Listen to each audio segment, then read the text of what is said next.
Shadow and Bone, Chapter 1. Standing on the edge of a crowded road, I looked down onto the rolling fields and abandoned farms of the Tula Valley and got my first glimpse of the Shadow Fort. My regiment was 2 weeks' march from the military encampment at Poliznaya, and the autumn sun was warm overhead. But I shivered in my coat as I eyed the haze that lay like a dirty smudge on the horizon. A heavy shoulder slammed into me from behind. I stumbled and nearly pitched face first into the muddy road. "Hey!" shouted the soldier. "Watch yourself!" "Why don't you watch your fat feet?" I snapped. And I took some satisfaction from the surprise that came over his broad face. People, particularly big men carrying big rifles, don't exactly live from a scrawny thing like me. They always look a bit dazed when they get it. The shoulders got over the novelty quickly and gave me a dirty look as he adjusted the pack on his back, then disappeared into the caravan of horses. Men, carts, and wagon streaming over the crest of the hill and into the valley below. I quickened my step, trying to peer over the crowd. I lost sight of the yellow flag of the surveyor's cart hours ago, and I knew I was far behind. As I walked, I took in the green and gold smells of the autumn wood, the soft breeze at my back. We were on the Vai, the wide road that had once led all the way from Ost-Alta to the wealthy port cities on Rafka western coast. But that was before the Shadow Fort. Somewhere in the crowd, someone was singing. Singing? What idiot is singing on his way into the fort? I glanced again at the smudge on the horizon and had to suppress a shudder. I'd seen the Shadow Fort on many maps, a black slash that had severed Rafka from its only coastline and left it landlocked.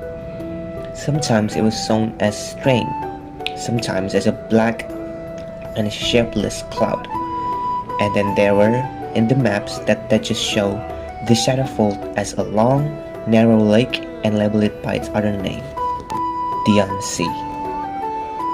A name intended to put soldiers and merchants at their ease and encourage crossings. I snorted. That might fool some fat merchant, but it was little comfort to me. I tore my attention from the sinister haze hovering in the distance and looked down onto the ruined farms of the Tula. The valley had once been home to some of Rafka richest estates. One day, it was a place where farmers tended crops and sheep grazed in green fields. The next, a dark slash had appeared on the landscape, a swath of nearly impenetrable darkness that grew with every passing year and crawled with horrors. Where the farmers had gone, their herds, their crops, their homes, and families. No one knew. "Stop it," I told myself firmly. "You're only making things worse. People have been crossing the fault for years, usually with massive casualties. But all the same," I took a deep breath to steady myself. "No fainting in the middle of the road," said a voice close to my ear as a heavy arm landed across my shoulders and gave me a squeeze. I looked up to see Mal's familiar face, a small, and has bright blue eyes as he fell into step beside me. "Come on," he said, one foot in front of the other. "You know how it's done. You're interfering with my plan." "Oh, really?" "Yes. Faint, get trampled, grievous injuries all around." "That sounds like a brilliant plan." "Ah, but if I'm horribly maimed, I won't be able to cross the fort." Mal nodded slowly. "I see. I can shove you under a cart if that will help." "I'll think about it," I grumbled. But I felt my mood lifting all the same. Despite my best effort, Mel still had that effect on me. I wasn't the only one. A pretty blonde girl strolled by and waved, throwing Mal a flirtatious glance over her shoulder. "Hey, Ruby," he called. "See you later?" Ruby giggled and scampered off into the crowd. Mal grinned broadly until he caught me eye roll. "What? I thought you liked Ruby." "As it happens, we don't have much to talk about," I said drearily. I actually had liked Ruby at first. When Mao and I left the orphanage at Karanzim to train for our military service in Poliznaya, I'd been nervous about meeting new people. But lots of girls had been excited to best friend me, and Ruby had been among the most eager.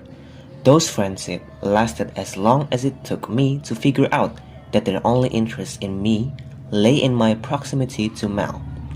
Now I watched him stretch his arm expansively and turn his face up to the autumn sky, looking perfectly content. There was even, I noted with some disgust, a little bounce in his step. "What is wrong with you?"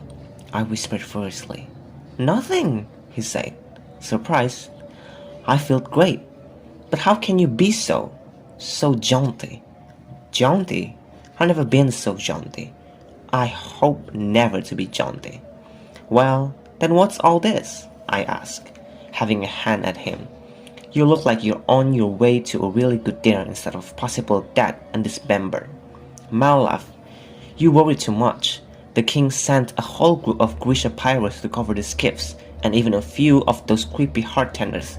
We have our rifles," he said, patting the one on his back. "We'll be fine. A rifle won't make a difference if there's a bad attack." Mal gave me a bemused glance. "What's with you lately? You're even grumpier than usual. And you look terrible." "Thanks," I groused. "I haven't been sleeping well." "What else is new?" He was right, of course. I never slept well, but it had been even worse over the last few days. Saints knew I had plenty of good reason to dread going into the fall. Reason shared by every member of our regiment who had been lucky enough to be chosen for the crossing.